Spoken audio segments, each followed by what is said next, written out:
side, right, to be able to see the or show the screen to people, point at the screen while you're talking. So would you be comfortable staying in that one corner, like one side, or you would want to move around? I think between here. Hey, can you see the broadcast? Yeah. It's live there, and can you hear? I know. Sure. Yeah. No.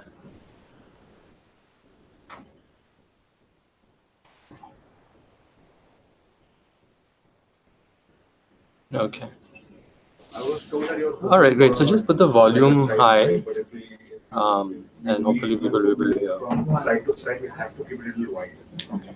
So it'll be like up to here. Okay. All right. So between just these few places from here to here. Either side, you can go on either side. This will be the center. You want to walk 3 steps, 4 steps this side, 2, 3, 4 steps there. It's fine. You can go and see it. You'll also shop is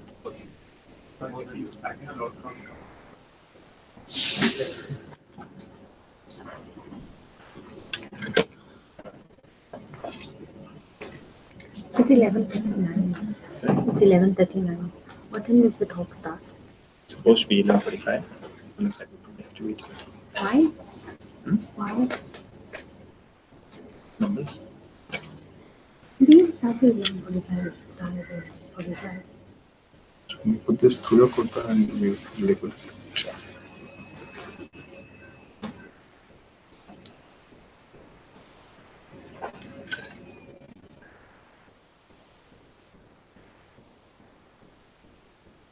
No.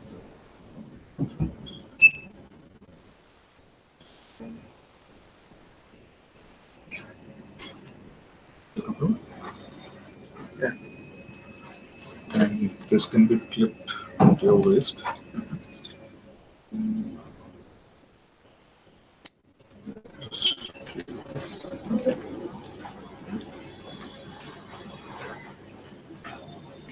Or if you want, you can just put it in the corner. That's right. Maybe That's good.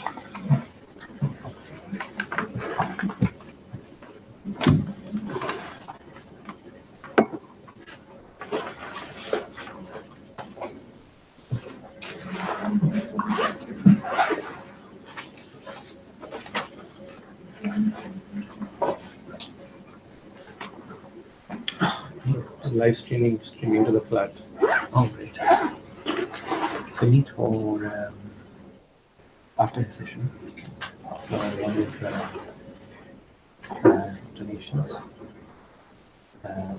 You can send me an email after.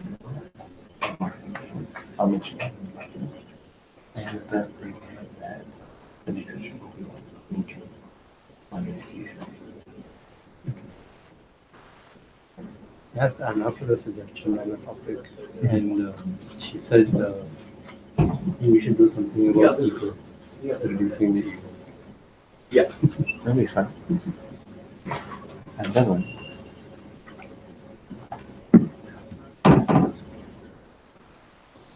Come on.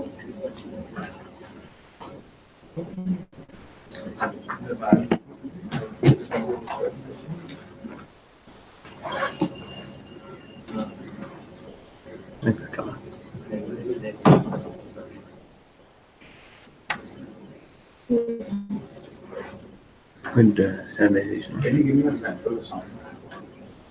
it's nice. Can you Sure. give me a sample sound as if the I mean, as loud as you would usually speak to address this? The topic this morning is stress-free living. Right?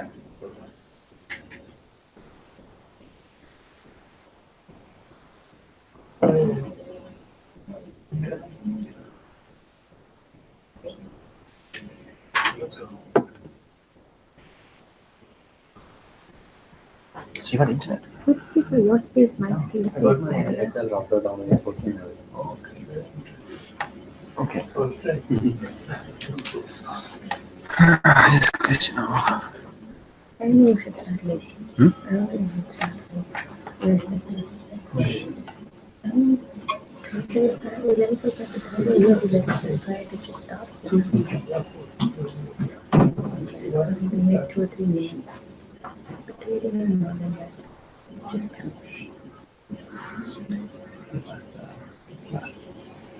just check it.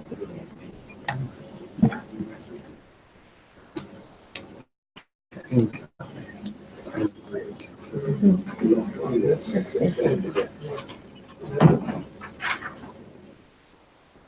Here's the thing.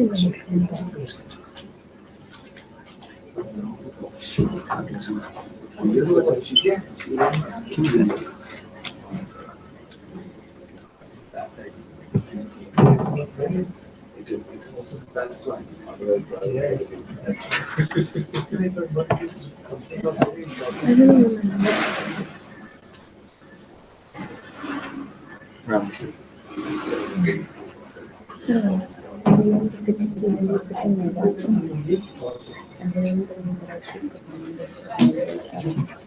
was around with them. But because I saw such a beautiful left, I believe it. Something you've seen it. Can you switch it off to start? We don't have to run out of batteries.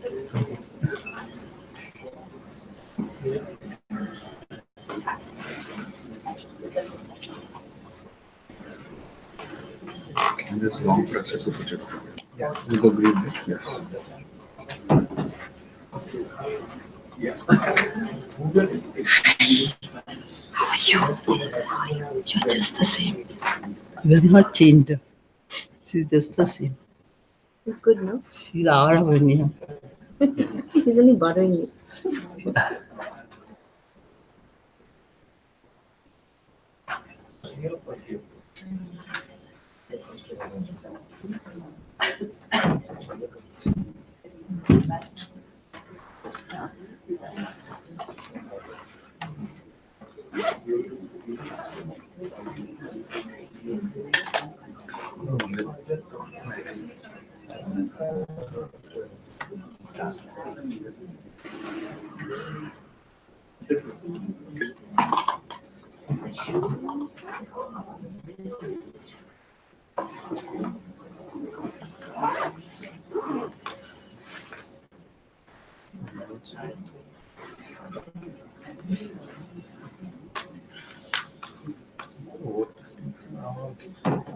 It's a lot of work to speak for 1 hour.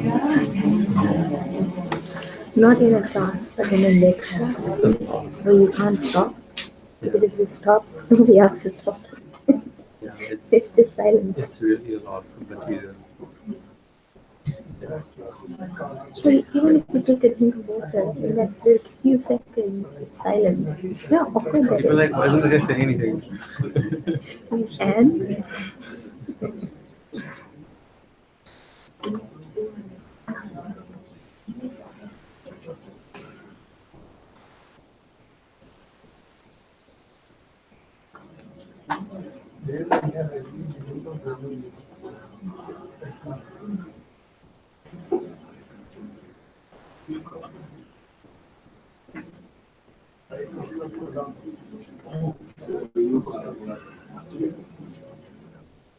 It's another link to our video. Yeah.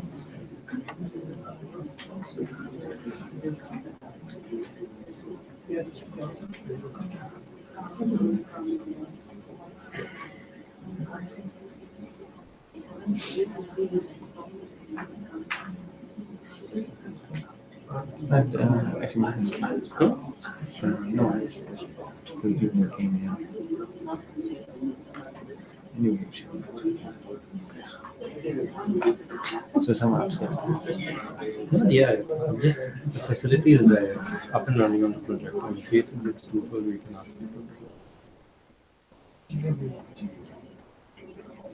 I think it should be okay. It's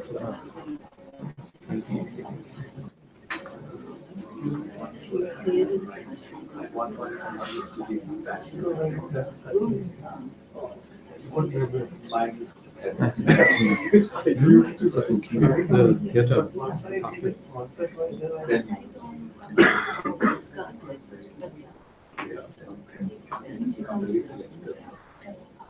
Everybody else.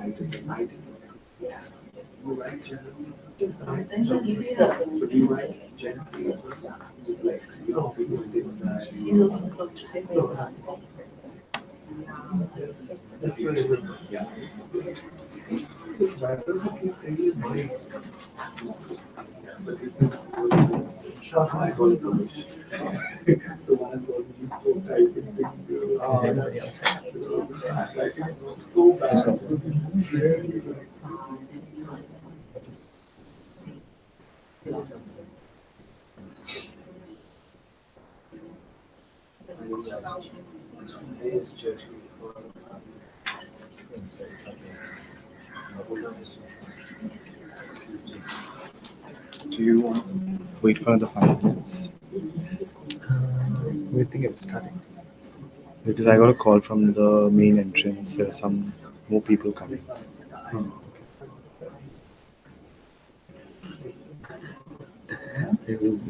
Okay, we'll give it a. So we start like 3-4 minutes. Make the announcement. Yeah. Hari Om, everybody. This is the time for you to quietly reflect. It's terrible. We'll need another 3-4 minutes. Some of our friends are just inside this massive building trying to check out. We'll start soon. Check me, played my mind.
This morning.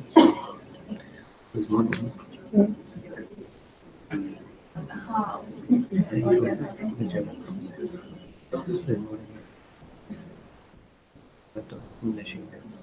Exam then. Then notebook. Yeah.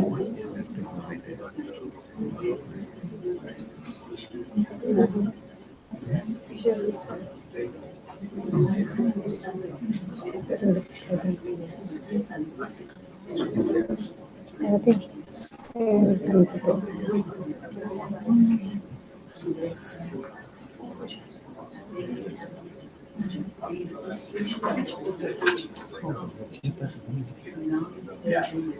He said, I have no stress.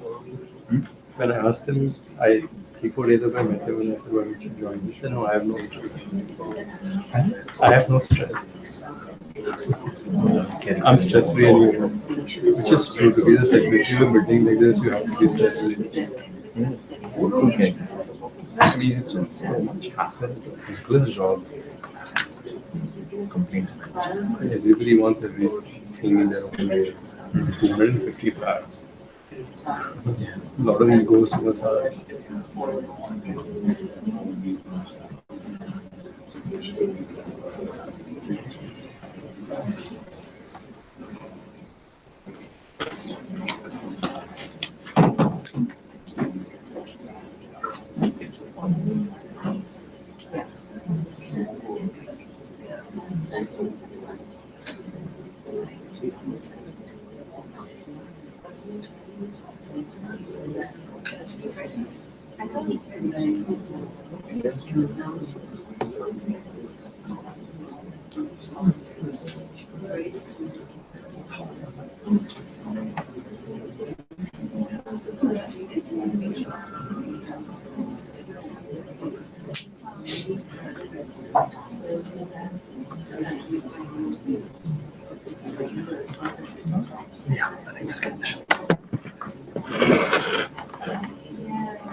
Good morning, and thanks for coming. A lot of familiar faces. Today's topic is stress-free living. Our speaker is Sudhakar Das. He's from a prominent business family in South Africa and a disciple of author, philosopher, speaker Swami Parthasarathy. Sudhakar has been studying the Vedanta philosophy for nearly 2 decades now, and he's been spreading this message to people around the world who are interested in the subject. He's been conducting classes in our residence here at Chaitanya Towers for the last more than 3 years now. Please come. And during those classes, we cover an in-depth study of the various textbooks that Swami Parthasarathy has written. We also do a lot of interactive Q&A, and the topics are quite various. So, for example, we're currently covering a topic from a book called the Vedanta Treatise on the importance of action.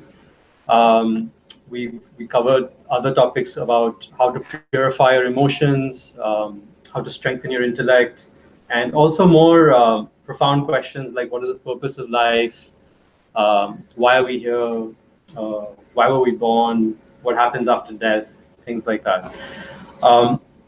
So if any of you are interested in joining that class, please come to me, Sudhakar, Avanya, any one of us, and we can give you the details. Yeah, just one small request to please turn off your mobile phones. The talk itself will be about 45 to 50 minutes, followed by some time for questions and answers. So hope you find it rewarding. Thank you.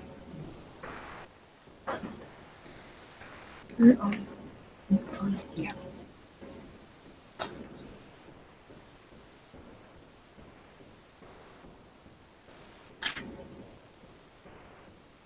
Stress-free living. Throughout the world, this is the most popular topic because the world is stressed out.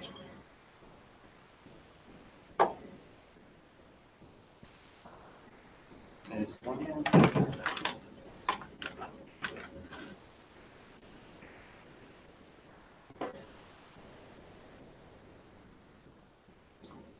And that's depressing.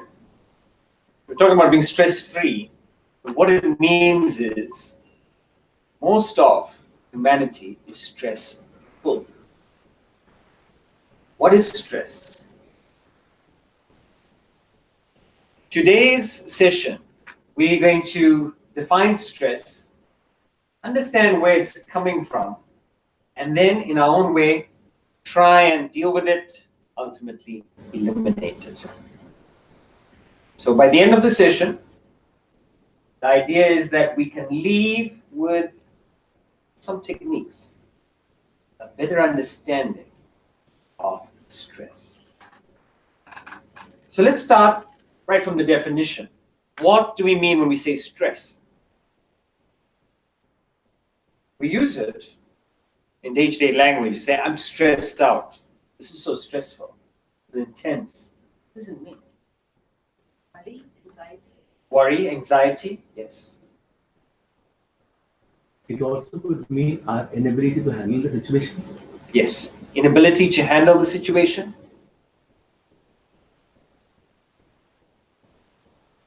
Basically, if you look at worry, anxiety, incapacity, stress is experienced by the mind. It is mental agitations.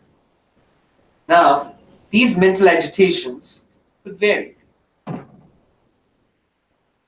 So we could have a very mild agitation, perhaps feeling a little overwhelmed, feeling a little bit inferior.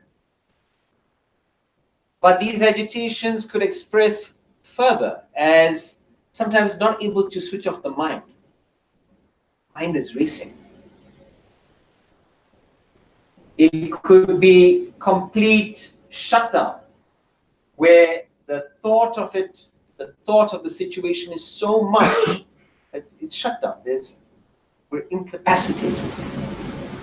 And when we take it to its extremes, depression, suicide. In India, stress is not talked about as much as the West. We don't have an antidepressant culture. So in some countries, taking Prozac is like having vitamin C. Take your Prozac today. Why? Why should I take Prozac? Stress. Stress is a part of life. In India, although we have a culture of tolerance, of peace, times are changing. In fact, the highest suicide rate in the world between ages 15 and 29 is in India. And we're all very much aware of the exam situations. So come the board exams, it takes away so many students a year to suicide. This is stress. But it doesn't just affect the mind, it affects the body as well. So when you experience a situation where you find difficult, so what happens to the body? Anyone who's experienced a loved one or yourself experience the effect of stress. It's not just mental. It comes from mental, yes. So when you experience a situation that is difficult, your heart rate starts increasing. Your breathing starts quickening. Your muscles tighten. Your blood pressure increases. It's what's called, the body goes into, look, I've got a difficult situation now. Should I fight? Should I take flight? These are the options that the body's going into. So it's extremely, it's prepared for.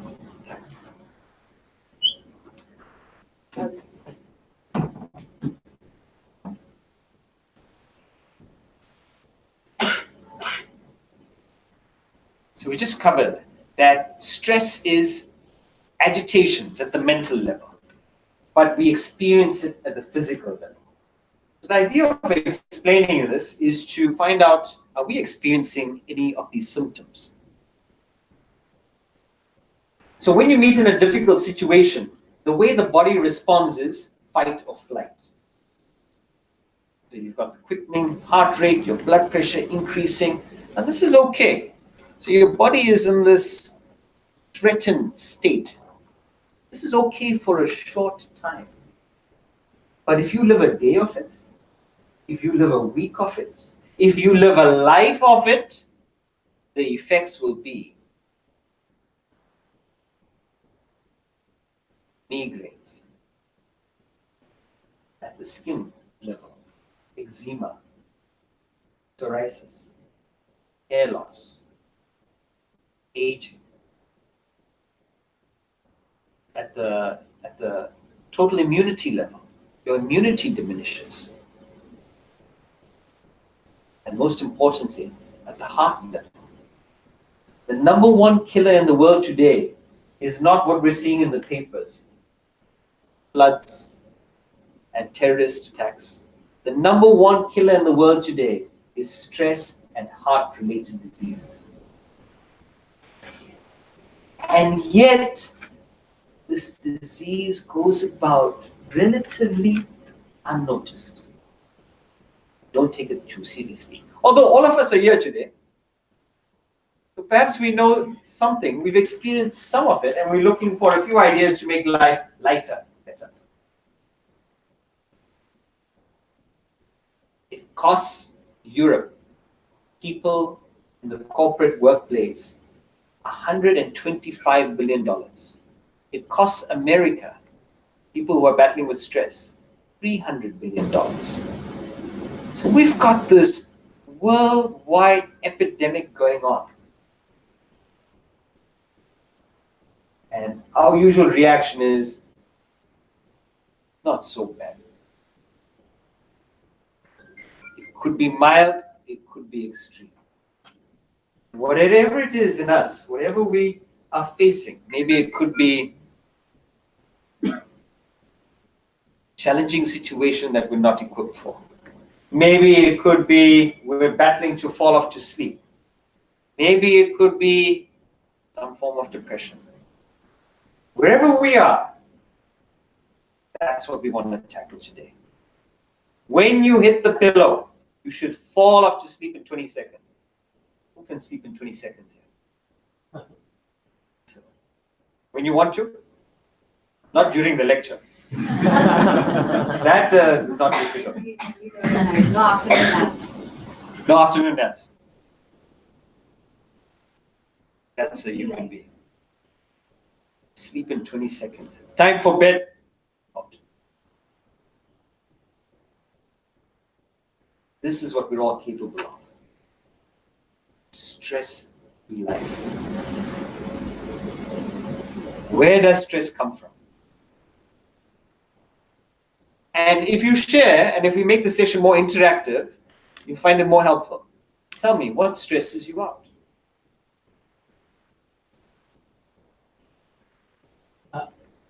Family. You don't want to say anyone in particular. Family. Okay. Relationships. I think the moment, I'm not willing to accept anything, any situation, I'm stressed. But the more I convince myself that's the way it's going to be, it eases me then. So non-acceptance of the situation. Non-acceptance of the situation causes Great. too much of stress and anxiety. Okay. Yeah, then I feel expectations. Expectations of When others. it's not fulfilled, be it in your personal life or professional life, it definitely stress you out. Okay, great. So throw these at me. Hopefully we'll clarify all of them by the end of the session. Okay, so we've got family, non-acceptance of the situation, expectations, ego, Traffic, profit. traffic. Oh, traffic. I was just going to say profits. Please give me your stress. Traffic. Obstruction of desires. Obstruction of desires. Unfulfilled desires. Uncertainty. Uncertainty. Uncertainty of anything in particular? Future. I guess you need to control. Can't be uncertain of the past. There's need to? I guess if it's coming from your need to control, so not knowing. Fear of missing out. Fear of missing out? Okay. You've given me a nice buffet to tackle. Where is stress coming from? Peer pressure.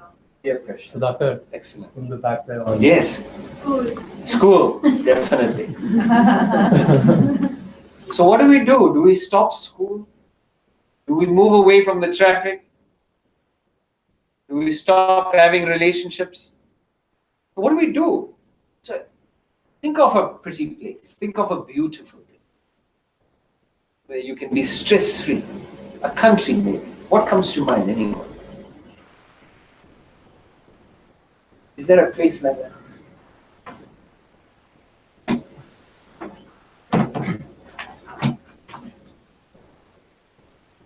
We'll see if the young men can help us. Think of a country that is relatively stress-free. What comes to mind? Something beautiful, someplace peaceful. Scotland. New Zealand. The academy. New Zealand. The academy.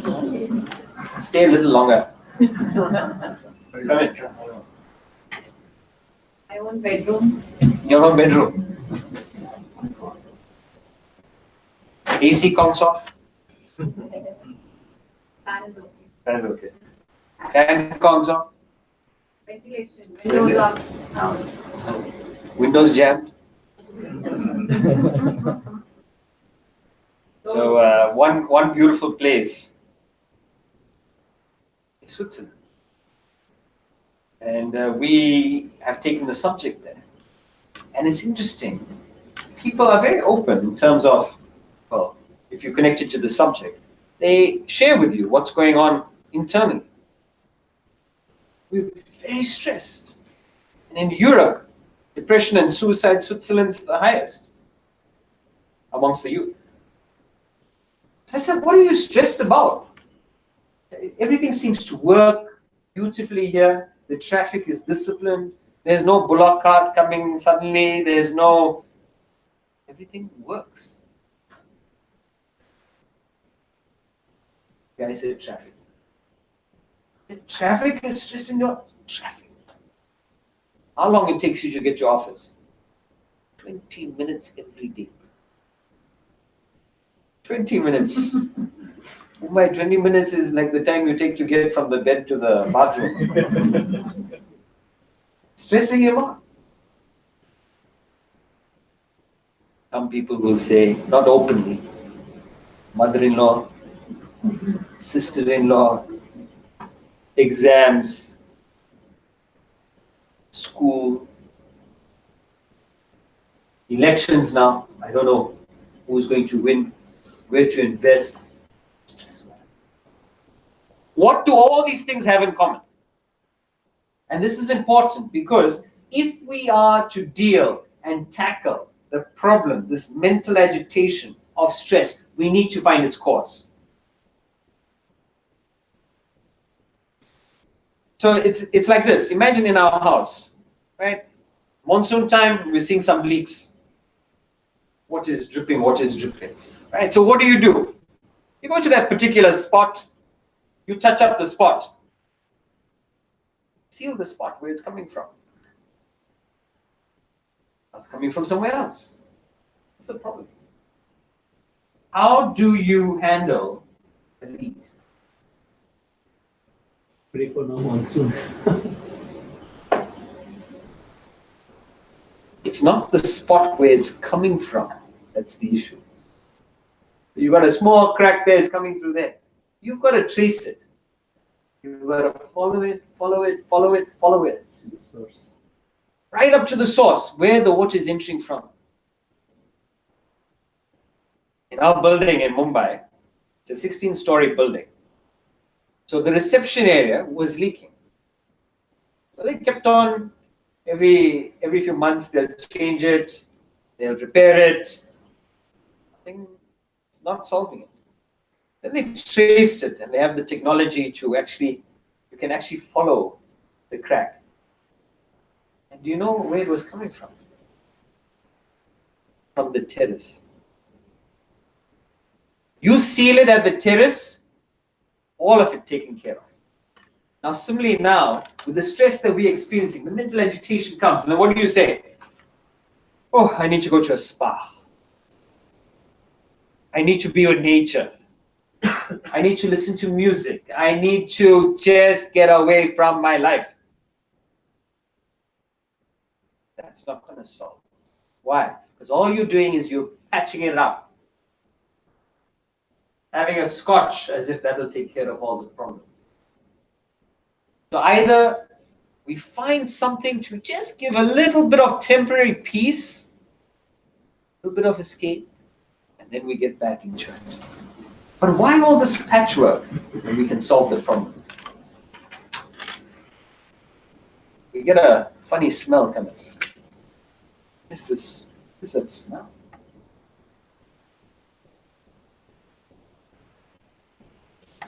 Neat. Look, he's organizing the session today.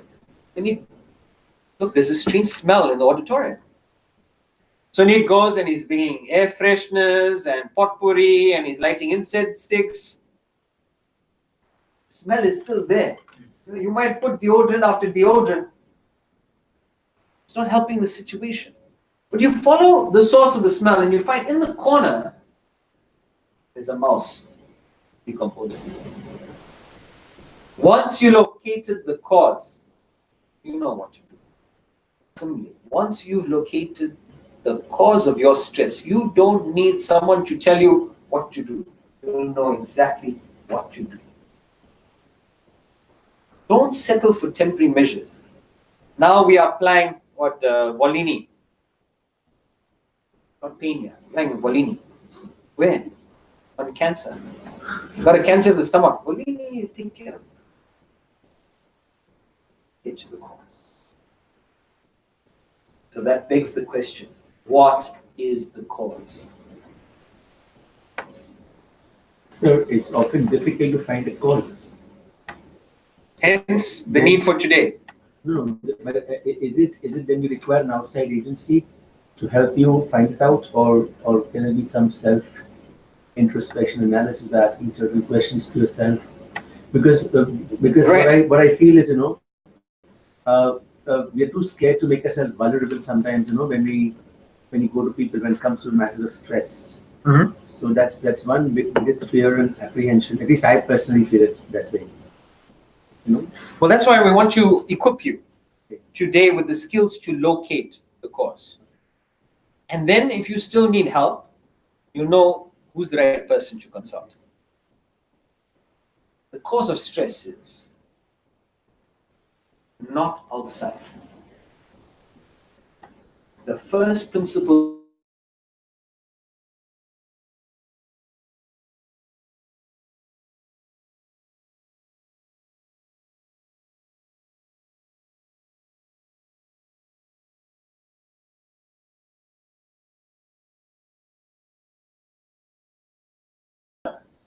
very easy for you to say. Have you met my wife? It is not in the wife. How do you say that? The one person, he picks up a cigarette, takes a pull in here. Gone. Nirvana. Shortcut, self-realization. Why all these classes? Why all these lectures? One cigarette. Please. Another person, if they just smell that cigarette smoke, they say, who's smoking here in a public place? Coughing. How can they smoke it? Interesting. The cigarette is the same. But it brings pleasure to one person, displeasure to another. The lady could give tremendous pleasure to one person, but displeasure to another. So one man goes to a lawyer, he says, I'd like to get a divorce. How long would it take? Well, 6 months if it's amicable. Look, I'll pay you double, make it 3 months. On the other side, there's another man waiting for her to get divorced. The lady being the same produces pleasure in one man, displeasure in another. Therefore, pain or pleasure is not in the cigarette, it's not in the lady, it's in how we relate to it. And that's what we need to understand today.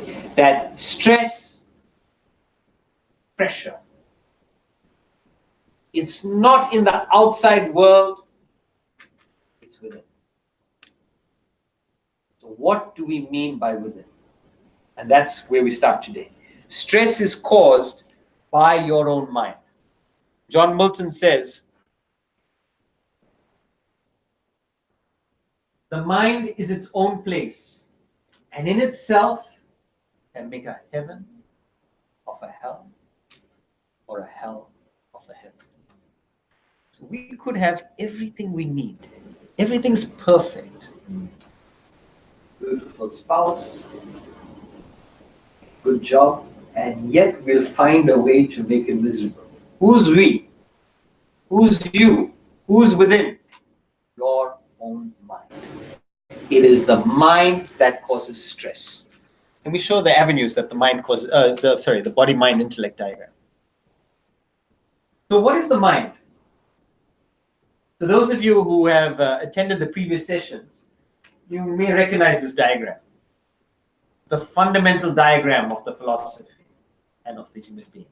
So just as we learned ABC, Do, Re, Mi, BMI. Body, mind, intellect. This should be ingrained in us. BMI, body, mind, intellect. This is our fundamental constitution.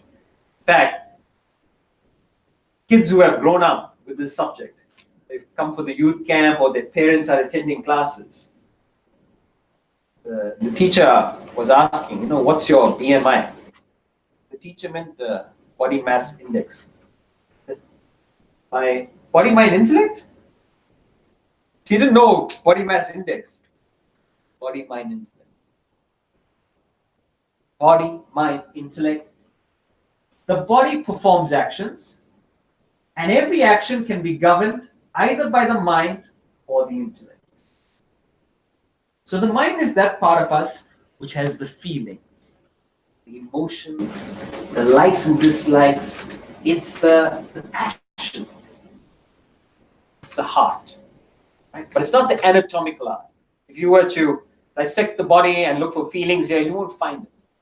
But what it means is the feeling center of the human personality. The intellect, however, is the thinking part of the personality. It is where the reason, judgment, deciding happens. Now, every choice we make, either by the mind or the intellect, or a combination of the two. Where does stress come from? Stress comes when they disagree.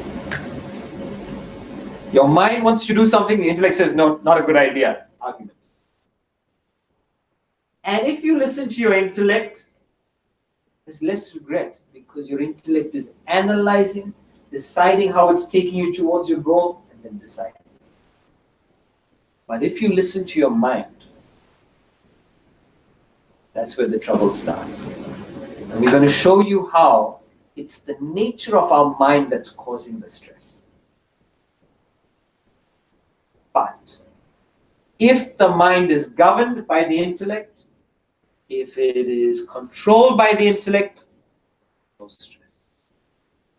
Ungoverned, stress. So where is stress coming from? It's coming from an ungoverned mind.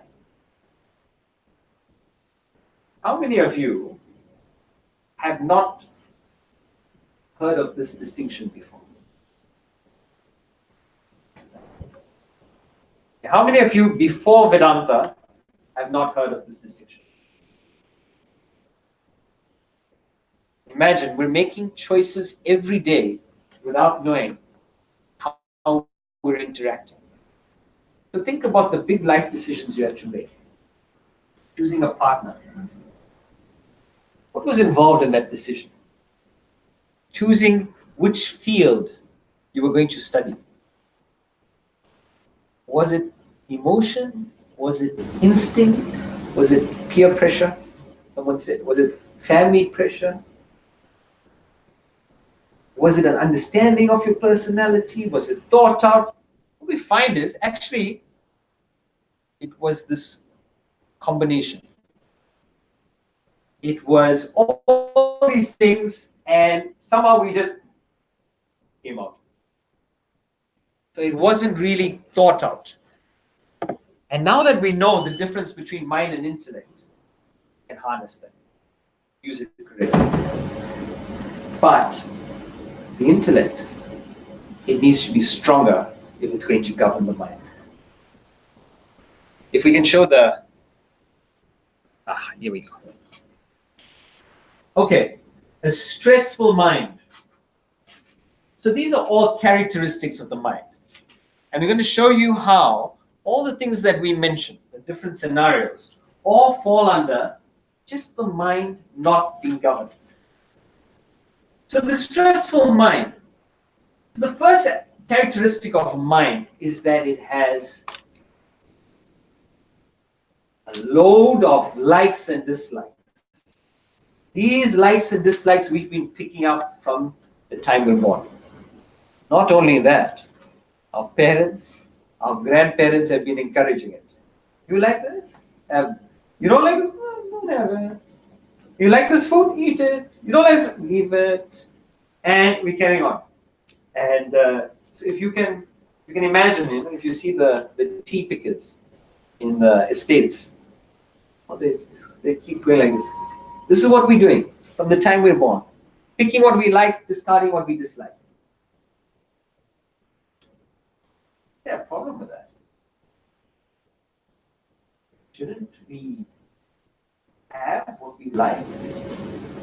Shouldn't we avoid what we dislike? Is there a problem with that? Can anyone see any issue with it? How would it cause stress? You can't get what you like. When you can't get what you like. How often is it that you can't get what you like?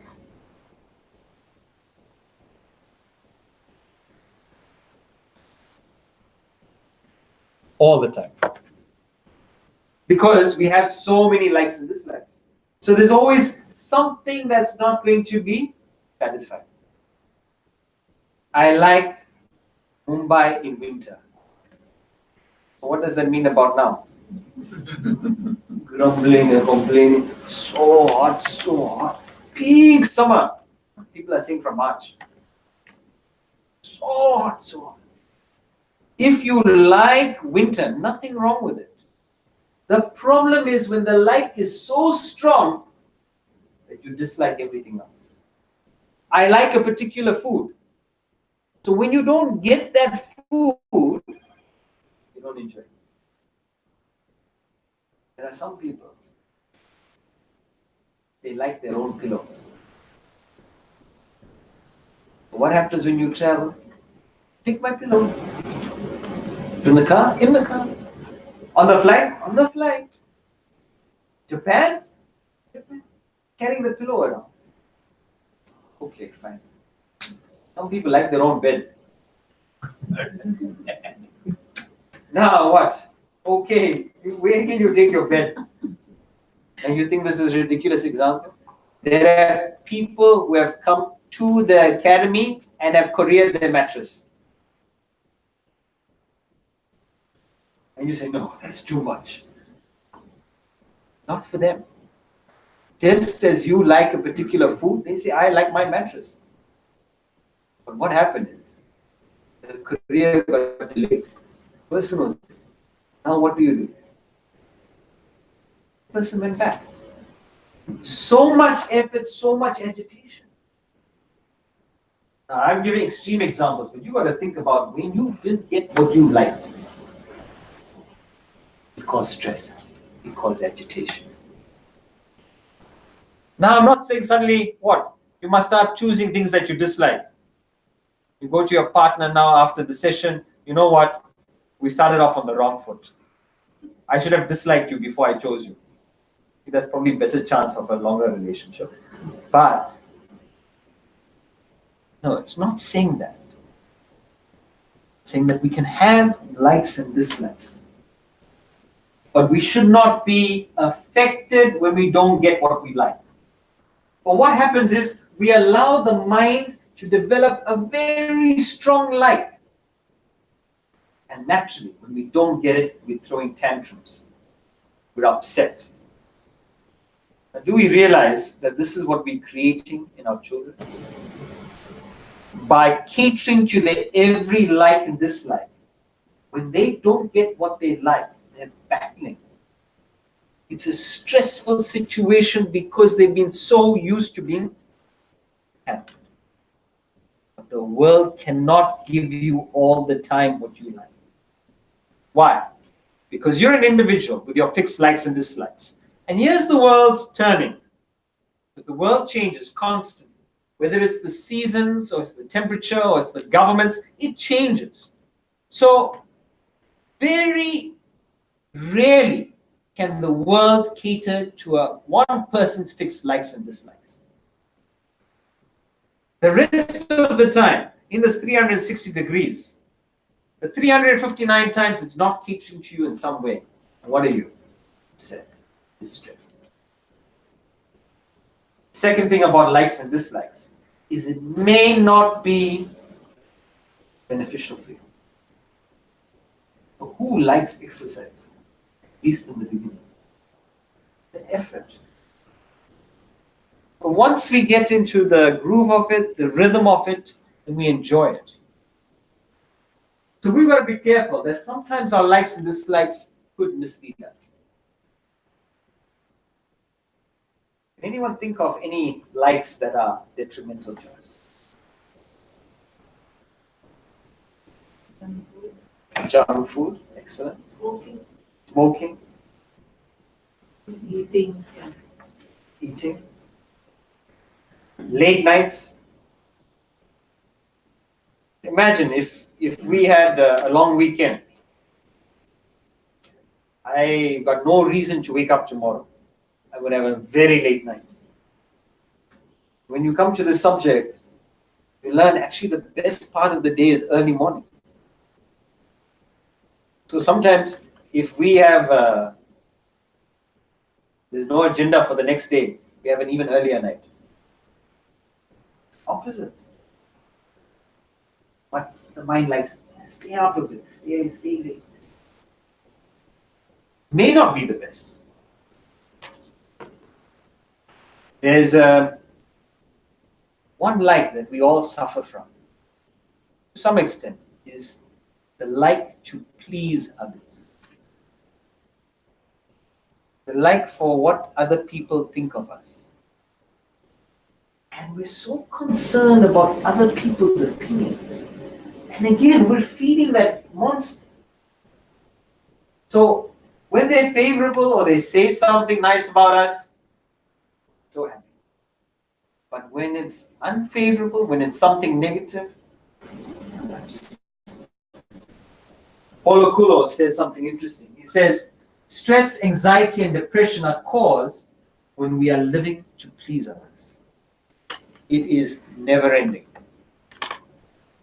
And the extents that we go to please others, weddings, destination weddings. Why should you get married overseas? Both groom and bride are from India, born and brought up in India. Why should you go overseas? And that too, people have to take off a week from work, adjust their schedules, pay for an overseas ticket. No. Actually, they're paying for my ticket. You got time to waste, please. Why? Because you want to please them.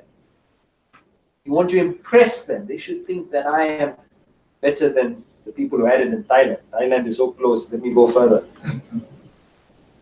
This is the thinking that's going on. This dependence on other people's opinions. It's a lie. That lie causes us so much stress. Constantly evaluating ourselves against people who will come to your wedding and say, you know, the Chinese station of their global cuisine, they could have done better.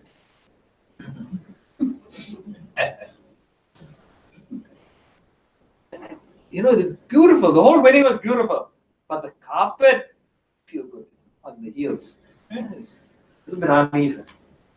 This is how they'll talk. They'll look for something to find wrong. And what are you doing? You're going to that effort, choose the right thing, to choose this. If we could get married again, probably it won't be a wedding. Second thing is, you bring your own food. Whatever you like, you bring. Guaranteed, everyone's satisfied. Likes and dislikes. So where does the intellect come in? So the intellect's got to come in, if it's strong enough, to just keep the likes and dislikes under control. So that if we don't get what we want, no problem, no stress, I'm okay. Look, the family's going out this evening, they have to choose a restaurant. They didn't choose my restaurant, I'm okay. They chose my restaurant, good. So the intellect's got to manage this mind. If we go back, the second aspect of the mind is, as you mentioned, worries and anxieties. And it's the nature of the mind. They call it the monkey mind because it cannot sit still.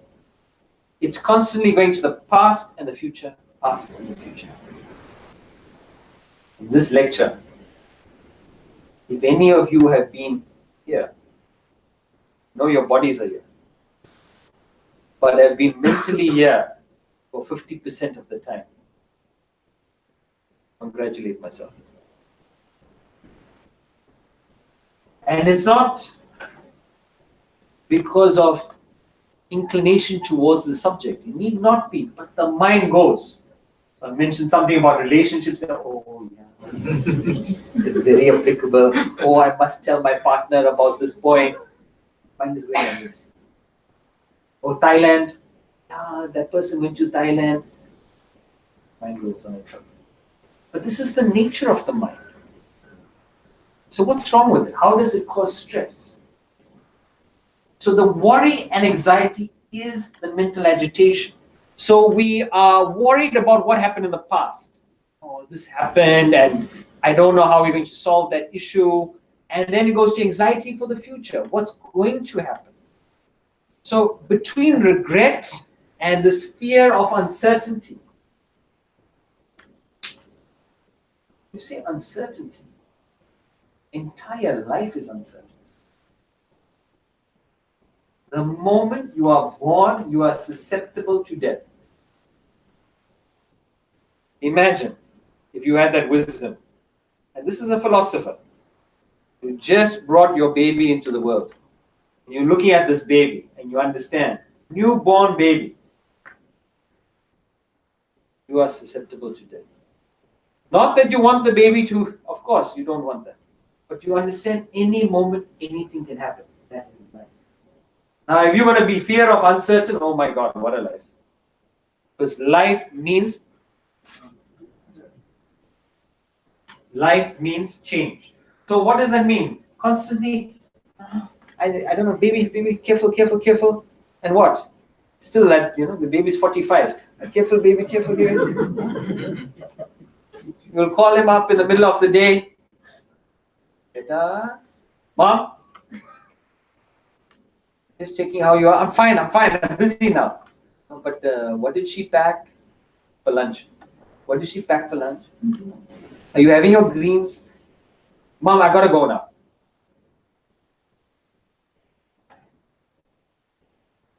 There's that fear.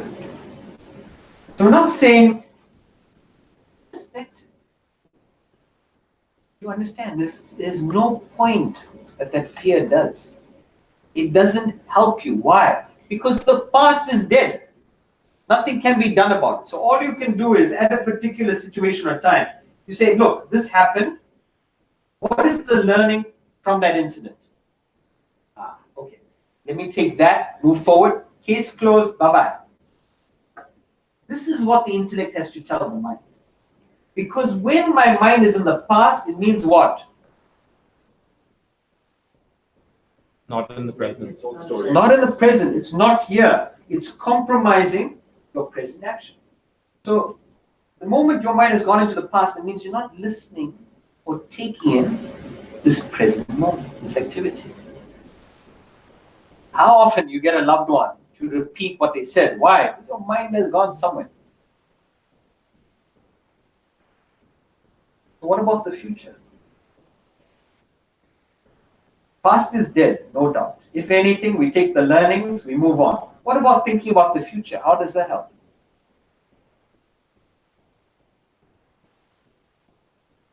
It doesn't. The future is unknown. There's no guarantee. All we can do is what?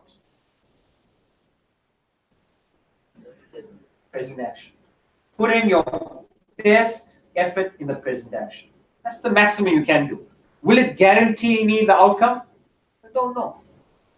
There are other factors there that I may not be in control of. But I'm in control of the present. Let me focus on the present. Interesting. It is not the work that tires you.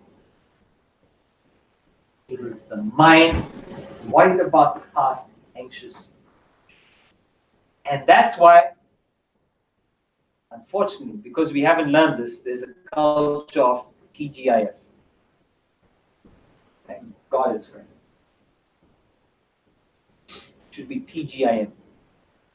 Thank God is Monday. Back into action. Back into the present. It keeps you young. It gives you energy. Where are we losing energy? In the past and in the future. Why are you so tired? And genuinely you're tired. What have you done? Signed a few papers, attended a few meetings in a air-conditioned room, and you go back. Dog tired. Unnecessarily compare yourself to a dog. The dog is feeling bad. I'm so tired. And genuinely you are, because of worries of the past, anxieties. My teacher, Swami Parthasarathy, he's 92. Travels to 12 countries a year, plays cricket, drives Pune, Mumbai. Hasn't had a day off for the last 60 years. If at all he's taken a day off, it's because nature has forced him. He had a bad fall, he had to take a rest. He was in a wheelchair for 2 months. Even then, he made the whole academy wheelchair friendly and he continued with the lectures. Just can't stop this man. Nietzsche is finding all sorts of ways to get him to rest. He's not taking the hint. Action, action, action.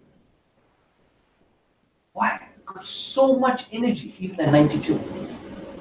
The incidental effect of managing the mind is you look much younger. So aging becomes a myth. Why? You don't need special creams anymore. Yes, intellect keeps the mind on the present. And that is not easy. When parents tell the children, concentrate, concentrate, concentrate. How, mom? Just concentrate. But the mind is going. And you and me, we cannot do anything unless the intellect is developed to say, hold on. Inner conversation going on. Mind, where should you be? Ah, yeah. The lecture. Okay, come back. This is the conversation. There's a nice saying by Eckhart Tolle.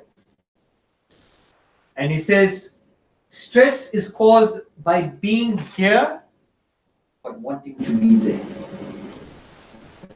So try and catch yourself next time you read that. Whether it's reminiscing about the past, and often after retirement or when we get older, we tend to lean on past memories. It is detrimental to us. Focus on keeping the present fulfilled. Busy. And the other one by Winston Churchill, he says about worries. When I look back on all these worries, I remember the story of an old man who said on his deathbed that he had a lot of trouble in his life, most of which had never happened. All the outcomes you're playing in your mind, when it comes, it comes. No, but what if I die? Who will be slightly better off? No, seriously. When you die, you meet it. Die once, not every day. Otherwise, you live this life. You worry so much, most of which not happen. Let's go back to our stressful mind. What's another aspect of the mind? Another aspect of the mind is it constantly generates desires. It's like a fire. So it's never fulfilled by anything. How this causes stress is, and here's a definition for stress. Stress is mental agitations caused by unfulfilled desires. Yeah, so think about it. When you desire something and you get it, there's a pleasure, there's a joy. But if you desire something and you don't get it, when it's obstructed, when it's unfulfilled, it causes agitation, stress. And the stronger this desire and it's unfulfilled or obstructed, the stronger your reaction. So there will be harshness, there will be frustration, depending on how strong the desire is. So we've been problem solving so far. So what's the solution here? What should your intellect do with this mind that keeps on wanting more and more? And it's doing it to be happy. Not realizing by just getting more and more, it's not making us happier. So what should our intellect tell our mind? Just be in the moment and give your best to what you're doing now. Forget about what the outcomes are. Forget about the outcomes, be in the moment. That strategy is more pertinent to the previous one, the mind rambling. But this desiring, you say, no, I really want that person. Or I really want to go to that movie. And mother said, now there's a family function, and I can't go for the movie. And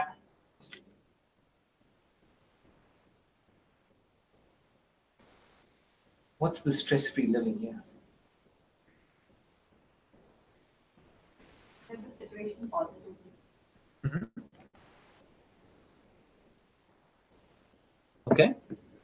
Don't make your life depend on the desire to come true. If it happens, happens. If it doesn't happen. Yeah, that's it. Again, it's managing the desires. The first step is, which desires do I not need? So I've got all these small desires. I want that. I want that. You go to the shopping mall. You went into the shopping mall quite happy. You came out of the shopping mall miserable. Why? You've got a list of unfulfilled desires. I want that. I want that. I want that. I want that. So a very practical thing is, make a list of your desires and strike off the ones that you don't really need. Do you need them? Really? I want a Ferrari. Where will you park that Ferrari? Just examine it and rule it out. Or say park it. Later on maybe we'll think about it. But at the moment, it's hanging at the back of your mind, causing that little nibbling.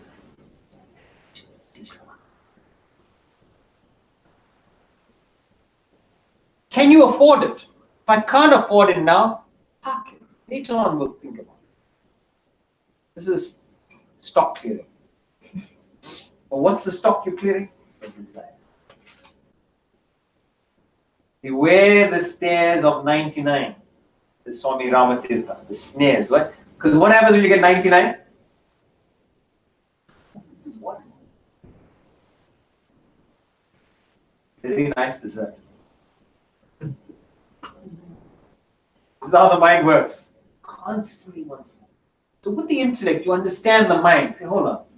Mind, just relax. It's not like this is going to give you the ultimate happiness in your life. That you'll be fulfilled. It's going to give you a little bit of satisfaction. Easy, easy. So if the intellect is able to manage the mind, great. But does this inhibit our ambition? Does this slow us down in life? Because shouldn't we be passionate? Shouldn't we have desires? This is what the West is teaching us. Because if you have desires that are unfulfilled, you'll be agitated throughout life. And when at some stage you get those desires fulfilled, so you get the Ferrari, how long do you enjoy it for? A month? 2 months? Okay, then the next desire. Whole life is this flow of agitations with streaks of happiness. Instead, let us learn to be content with what we have right now. This is my situation now. I'm okay with it. I can walk, I can talk, I can interact. I've got these people in my life. Learn to be content with what we have now. Then aim for the moon. Then aspire. Go for it. But be happy now. Because if we keep thinking happiness is around the corner, when you turn the corner, another corner comes. But if you're happy now, then aspire.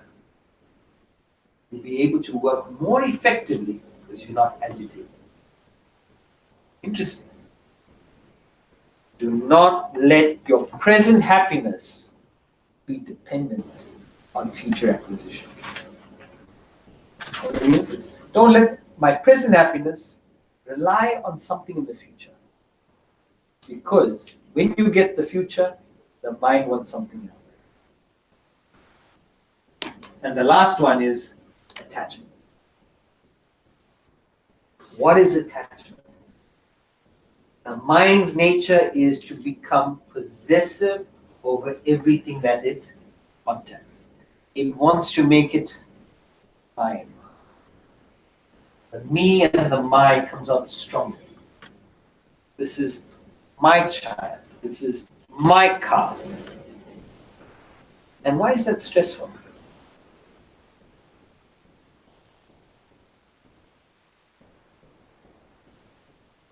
Stressful because More mindless. it's definitely more mind. But it hurts you because you've identified with it. So you have given up your freedom and you become bound to that person or that object. Example, if you are driving your brand new, fully paid for car and you hit a pothole,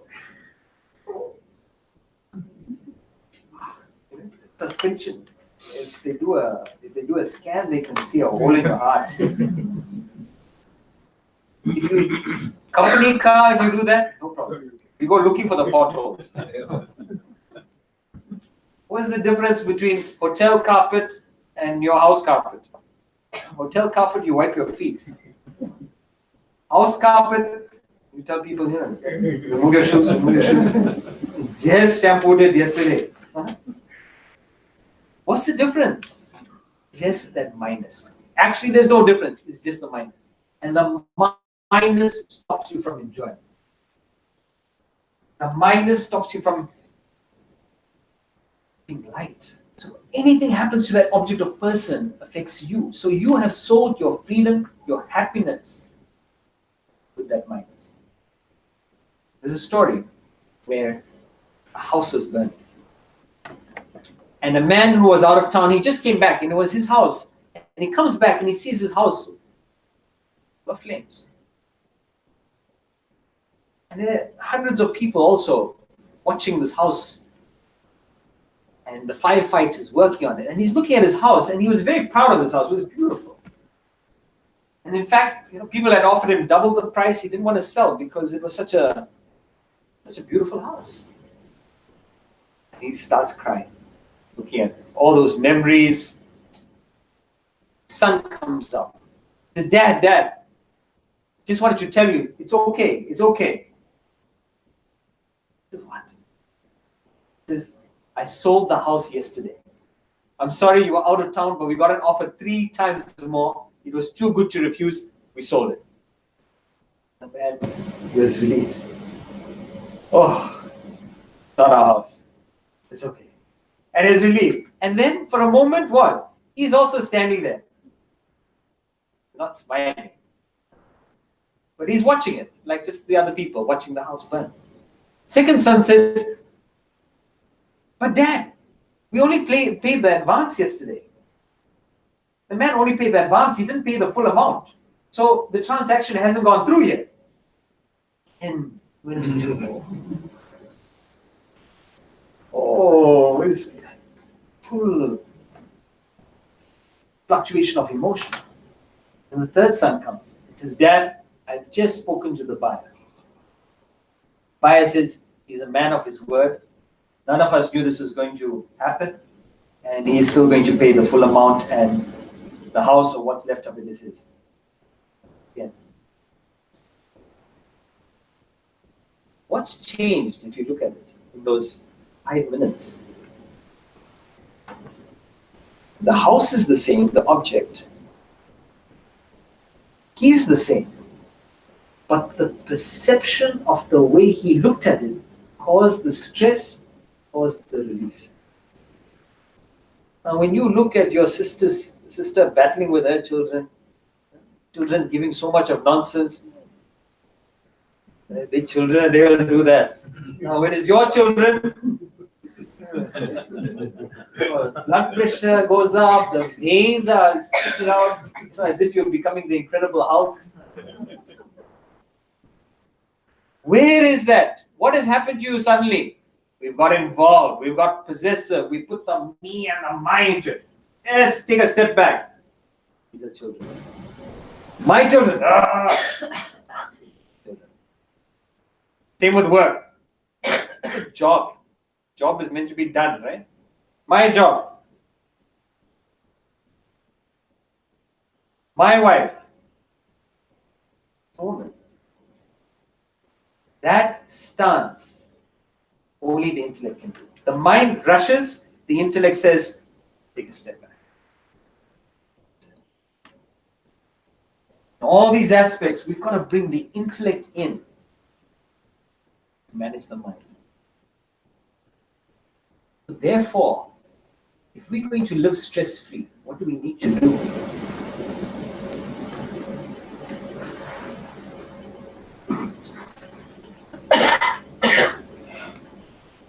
Control the intellect. Control the intellect. Other way around. Develop the intellect. So we've got to develop the intellect. And how do we develop the intellect? By using it. Question everything, Don't take anything for granted. These are the tools to develop it. But since we've got off to a bit of a late start, some literature, some study on the intellect would be helpful. Why aren't people tackling their stress? See, when we went through now, we can see the areas that, yes, I can see where I'm causing my stress. Why aren't people doing the same exercise?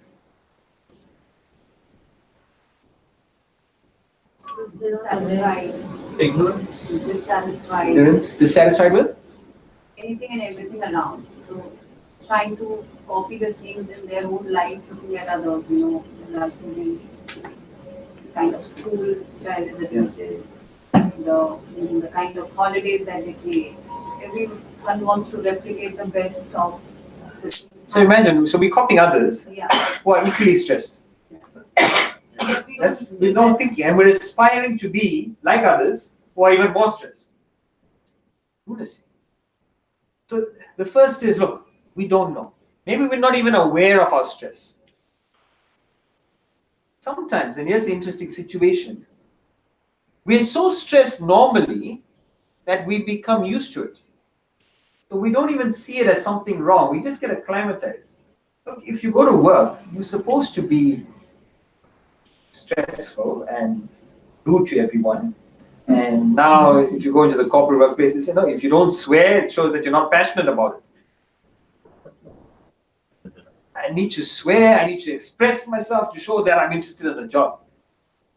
Like, why don't you try working? So, if you go into the slums, people who try to help the slum dwellers, the biggest challenge that they face is that the slum dwellers don't want to be helped. Yeah. Because when you go to them, you say, look, why are you, look what you're living in, all these germs, look at your children. They're there, they're walking through this, there's a chance of infection, the smell. They'll say, what smell? The smell, all the unhygienic environment around you. Unhygienic environment. Gotten used to it. They're acclimatized. Similarly with us. We have got acclimatized to stress. We've got acclimatized to confrontation, to argument, to taking a pill, having a scotch, or other extremes, drugs, holidays. Why do we need them? Okay, fine. So people are acclimatized, or maybe they don't know. The people who are aware that they have stress, they're looking in the wrong place to tackle it. They are trying retreats and holidays and deodorants and perfumes, the example, remember? Today we've learned it's our own mind that's causing the stress. It's not external. So then what it means, it's not my husband or my mother-in-law or my boss that's causing the stress. I need to change the way my mind looks at it. That's our takeaway.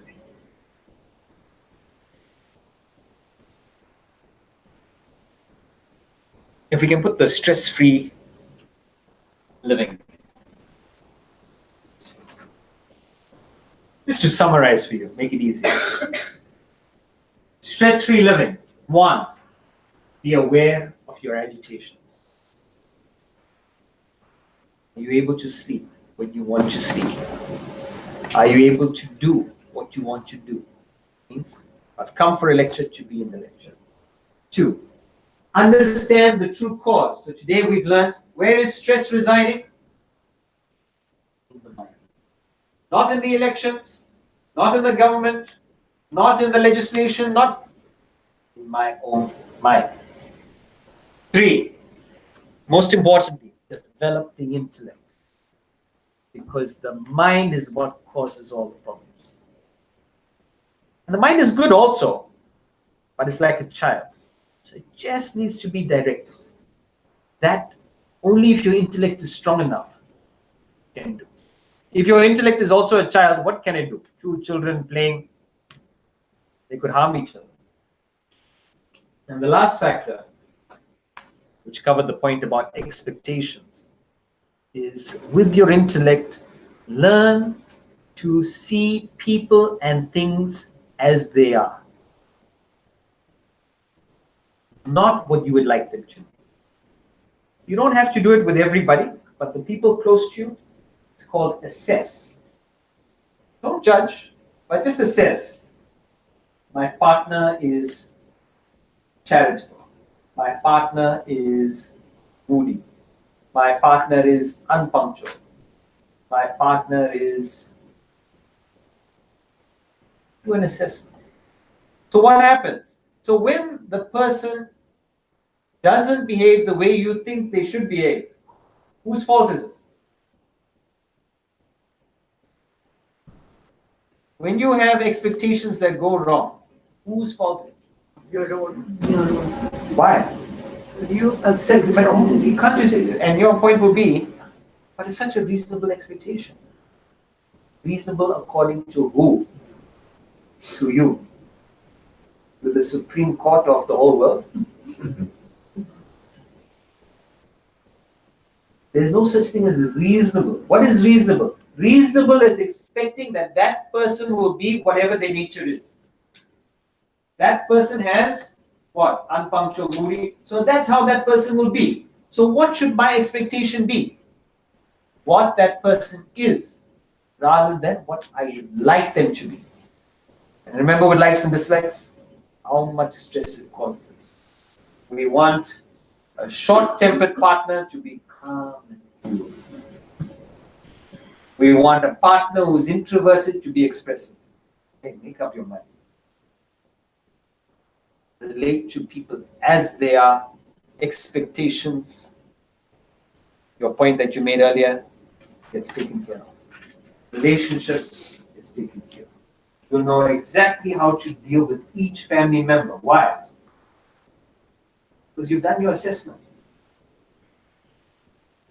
This family member is egoistic. How do you deal with an egoistic person? You are the best. Most beautiful person. What an outfit you're wearing today. You're best. But how do we react with an egoistic person? Ignore them. How will an egoistic person feel if you ignore them? Exact opposite we do. Why? I don't like to give into that ego. Because my own ego. Who's causing the stress? Me and me alone. If you are not happy, if you are agitated, if you are stressed, this is helpful in one way. What's that? Read a book. Exactly. It's a sign. Okay. I have to go back to my BMI. Do some thinking. Rewire it and sort it out. And it's not easy, but there's some help. And I would recommend that you try out, if you've enjoyed today's session, the 4 books. Yeah, the 4 books. So these are the 4 books to be read in this order. I would recommend for today's session, read Governing Business and Relationships. Right, so there are some books available outside. And for those of you who are under 30, we have a youth camp in May. And that's a great place to learn the principles early before our mind gets us into trouble. And for those of you who are not in the youth camps or eligible, come for visits to the academy, join our class, find out about e-learning. There are many ways. But that's not the goal for today. The goal today was just to figure out, where's my stress coming from? See, I've got no time. Look at my day, I've got no time. This is nonsense. Socrates says, beware the barrenness of a busy life. Barrenness means empty. Beware the emptiness of just, what are you busy doing? Busy being stressed? Mahatma Gandhi, he says, there is more to life than increasing its speed. Just doing. Take some time in your day, just as you do for a bath or exercise, develop your intellect. Just a half an hour reading, but in a structured manner, what a difference it will make. There is time. The question of, do we want to make the effort or not? Thank you, everyone.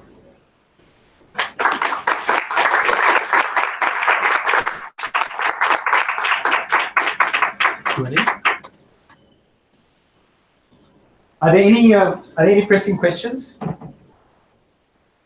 I know we've finished, so we'll just take up one or two questions.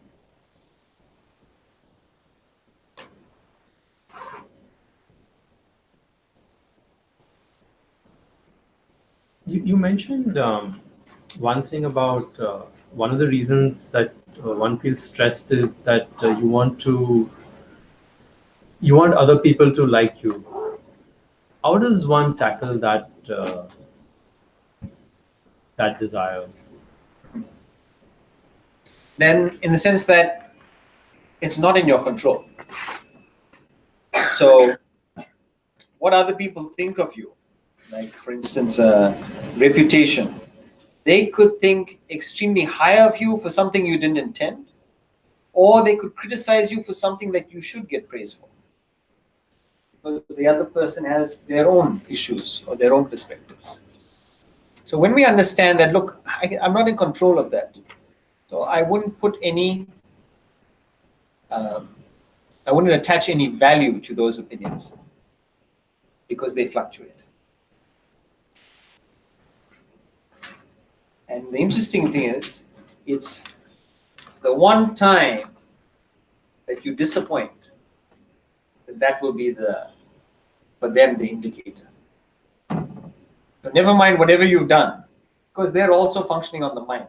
The one time you disappoint or you give them something that they dislike, that they will be upset and they'll hold on to that. When we understand that other people are mind-led, I'm using the mind as a measure for my happiness.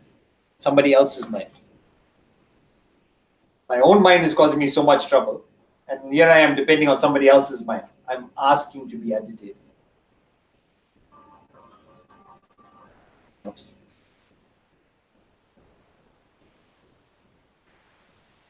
Okay. Thank you, everyone. Just two quick announcements. One is that we're probably going to schedule the next session in the middle of June. The topic will probably be related to education. And the second, so if any of you are not on a mailing list, if you'd like to give us your contact details, you can give it to Gautam, who's sitting outside. And secondly, if you'd like to make a small donation, please do so. It's completely voluntary, just to meet expenses and so on, but there's no compulsion whatsoever. Thank you. The donation terms also? Yeah, Okay. sure. Same? I don't